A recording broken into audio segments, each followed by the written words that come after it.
ሙሴ ግርማይ ለኪያ ይበሃል ካብ ኣቡኡ ግርማይ ተክለ ማርያም ኣዲኡ ኣለም ሃይሉ ኣብ ኣስመራ ኣኽርያ ማይ ኣንበሳ ተወሊዱ ዓብዩ ዕድሚኡ ንትምህርቲ ምስ ኣኸለ መባእታ ኣብ ቤት ትምህርቲ ፍረ ህይወት ማእኸላይ ኣብ ቤት ትምህርቲ ፍትሒ ናይ ካልኣይ ደረጃ ትምህርቱ ከዓ ኣብ ቤት ትምህርቲ ባርካ ተኸታቲሉ ናይ 12 ክፍሊ ትምህርቱን ሃገራዊ ግቡእን ንምፍጻም ምስ 22 ዙርያ ሃገራዊ ኣገልግሎት ንሳዋ ወሪዱ ኣብ ሳዋ ንሓደ ዓመት ጉባ ኣካዳሚያውን ወታደራውን ትምህርቲ ድሕሪ ምቕሳም ከዓ ናብ ኣስመራ ተመሊሱ ሙሴ ግርማይ በታ ንስሙ ኣሲሳ ዘላ ለኪያ ትብል ሳጉ እዩ ዝያዳ ዝፍለጥ እዛ ሳጓ ሓደ ሱዳናዊ ከም ዘውፅኣሉ እዩ ሙሴ ዝዛረብ ለኪያ ዘይትንክፎ ዓውደ ስነ ጥበብ ኣሎ ክትብል ዝከኣል ኣይኮነን ንሱ ተዋሳኢ ኣላይ ደራሲ ኣካያዲ ስራሕ ገጣሚ ሞዴል ክሊፓት ቀባኣይ ኪላ ስቱድዮ ዴኮሬሽን ሜካፕ ኣርቲስት ክራሪስት ኪላ ሴቲንግ እዩ ሙሴ ኣብ ኣኽርያ ማይ ኣንበሳ ይጎቢዙ ምስ መታዓቢቱን ደገዛውቱን እናተፃወተን እናሓንበሰን ድማ ዓብዩ ኣብቲ እዋን ኣኽርያ ዘይሰርሕ ሰብ ከም ዘይነበሮ እዩ ሙሴ ዝገልጽ ሙሴ ኣብቲ ብዙሕ ኢላታት ዘለዎ ቦታ ኣኽርያ ብምዕባዩ ምስ መታዓቢቱ ብምዃን ኣብ በዓል ባካርዮ ላዕላይ ቀላይ ዲጋ ማይ ኣንበሳ ቡሩሳለ እናሓንበሰ ይጎቢዙ ሙሴ ኣብታ መፍረ ብዙሓት ስነ ጥበበኛታት ዝኾነት ኣኽርያ ይዓብዩ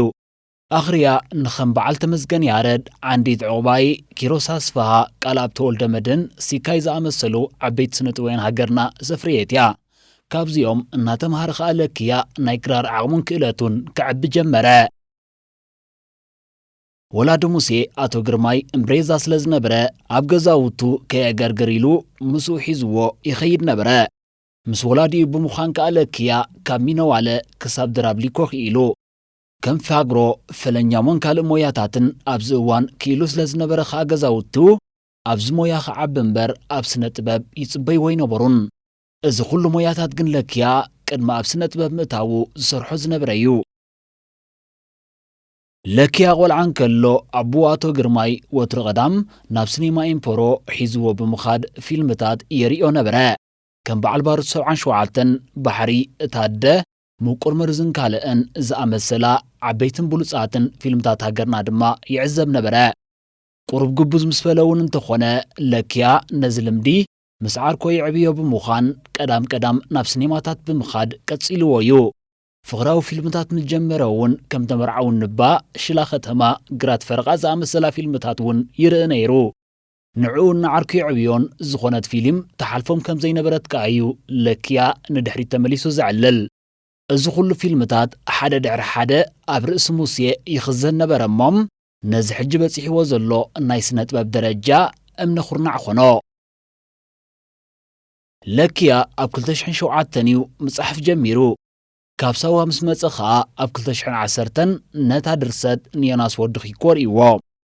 ወድኺኮ ድማ ኣዝያ ብልፅቲ ድርሰትን ብሉፃ ወረዳ ኣሲንን ከም ዘለዋ ድሕሪ ምሕባር ከም ዝሓፀረት ገለጸሉ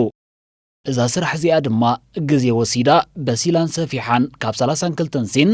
ናብ 50 ዝተኸፋል በፂሓ ኣብዚ እዋን ኣብ ኤርቲቪ ክትረአ ተቐቢሎም ኣለዎ እዛ ስራሕ ባህላዊ ትሕዝቶ ዘለዋ ኮይና 18 ዓመት ዝወሰደት ድርሰት እያ ኣብ 2008-2009 ሙሴ ለኪያ ኣብ ወድኺኮ ትብል ናይ ዮናስ ዮሃንስ ወድኺኮ ድርሰት ይሰርሕ ኣብታ ፊልም ሙሴ እሱር ኮይኑ ይዓዩ ኣብ እንዳ ፈረጅ ሓዊ ጀማል ሳልሕን እስካሪኮን ብምኻድ ድማ ነዛ ፊልም ሰሪሖማ ከም በዓል ሚካኤል ኣብርሃም ሸጡ ወድኺኮ ባዕሉ ፈረጅ ሳልሕ ክብሮም ማእኸለ ኣማኒኤል ርያለ ግርማዊት እውን ኣብታ ፊልም ነይሮም ኣብታ ፊልም ለኪያ ከም ተዋሳእን ሜካፕ ኣርቲስትን ብምዃኑ ሰሪሑ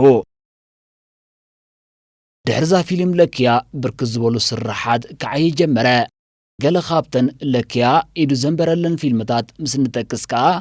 ደንበ ፍቑራት ሕቡእ ገንኢ ምለሰኒ ህልኸኛ ሳንቲምን ካልኦትን ዝብላ ብሉፃት ኮሜድታትን ፊልምታትን ሰሪሑ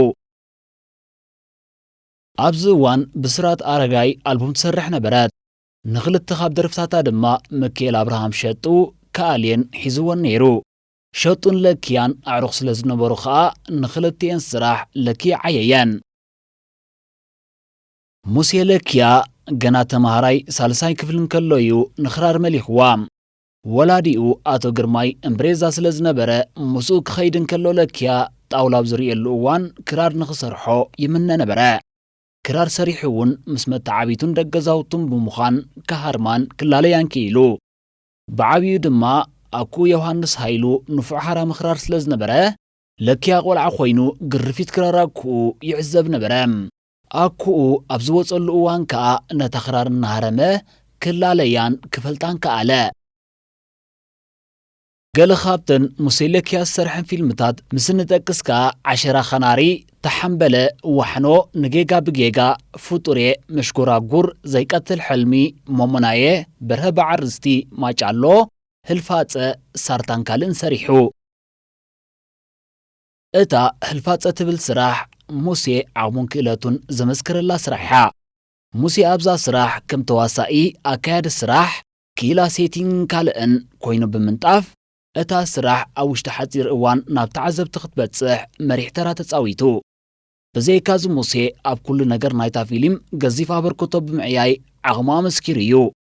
በዚ ድማ እዛ 22 ክፋል ዘለዋ ፊልም ኣብ ውሽጢ 9 መዓልቲ ጥራይ ተወዲኣ ሙሴ ነታ ፍጡር የትብል ድርሰቱ ኣብ 2018 ጽሒፉ እዩ ኣብ 2019 ናብ ስልብ ጽሒዋ እታ ፊልም ኣብ ዙርያታ ተመስገን ትብል ናይ ርግኣት ቃል ዝተሃንጸት እያ እዛ ፊልም ቀዳመይቲ ወቕቲ 8 ክፋል ጥራይ እኳ ተሰሪሓ እንተነበረት ብጠለብ ናይ ህዝቢ ግን ሙሴ ዳግማይ ሰሪሕዋ እዩ ነቲ ኣብ መወዳእታ ክፋል ናይታ ፊልም ዝመፀ ኮመንት ብምእካብ ድማ ብሉፃ ወራዳ ኣጊሩ ዛዚምዋ ኣብዛ ፊልም ሙሴ ንሓንቲ ናይ መወዳእታ ሲን ጥራይ ኢሉ 5,000 ነቐፋ ኣውፅኡ ለኪያ ሞዴል ኮይኑ እውን ኣብ ዝተፈላለዩ 50 ክሊባት ሰሪሕ እዩ ቀዳመይቲ ዝፈትዋ ስራሕ ለኪያ ጎነይ ትብል ናይ አብርሃም ዓለም ኣብያ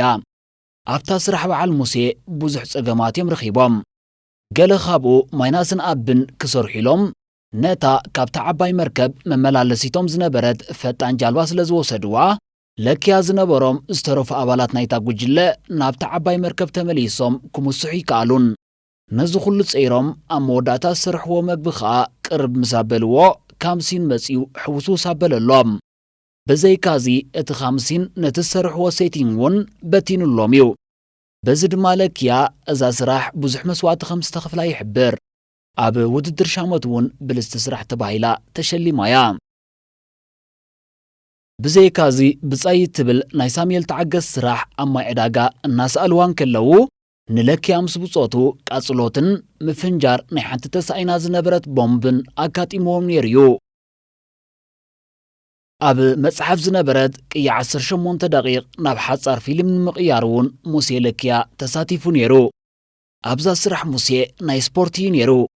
እቲ ልምምድ ተወዲኡ ኣብ እምባት ካላ ክስእሉን ከለዉ ኸኣ ንሙሴ ለኪያ ኣብ እግሩ ክንዲገለ ዝኸውን ጨዓ ኣትይዎ ክሳብ ሕክምና በፂሑ ነይሩ ዝኾነ ሰብ ኣብ ዝኾነ ዓውዲ ይሃሉ ብዘይገድስ እናቱ ሞዴል ክህልዎ ንቡር እዩ እዚ ሞዴል ኣብዚ ሞያ ብዙሕ ኣበርክቶ ዝገበረን ፍሉጥን ክኸውን ይኽእል ኣብቲ ሞያ ልዕሊኻ መሳልል ዝደየቦ እውን ክኸውን ይኽእል እዩ እዚ ድማ ናብቲ ናቱ ደረጃ ንምብፃሕ ኣበርቲዕኻ ክሰርሕ ይገብረካ ጻዕርን ድኻምን ሓዊስካ ናብ ጎደና ዓወት ከም እትምርሽ ስለ ዝገብር እውን እቲ ካልእ ጽባቐ እዩ ስለ ዝኾነ ለኪያ እውን ንተዋሳኢ ስነ ጥበበኛ ኣቶ ብርሃን ኣስመላሽ እዩ ከም ሞዴሉ ዝርዮ እምበኣርከስ ክቡራት ተኸታተልቲ መደባትና ብዘቕርብናልኩም መደብ ዓጊብኩምን ተዘናጊዕኹምን ክትኮኑ እናተተስፈና እቲ ደልይዎ መደብ ኣብ ኮመንት ክትጽሕፉልና እናተላበና ኣብ ዝቕጽል ብኻልእ መሃርና ዘናግዓን መደብ ክሳብ ንመጸኩም ስስናይ ንኹልና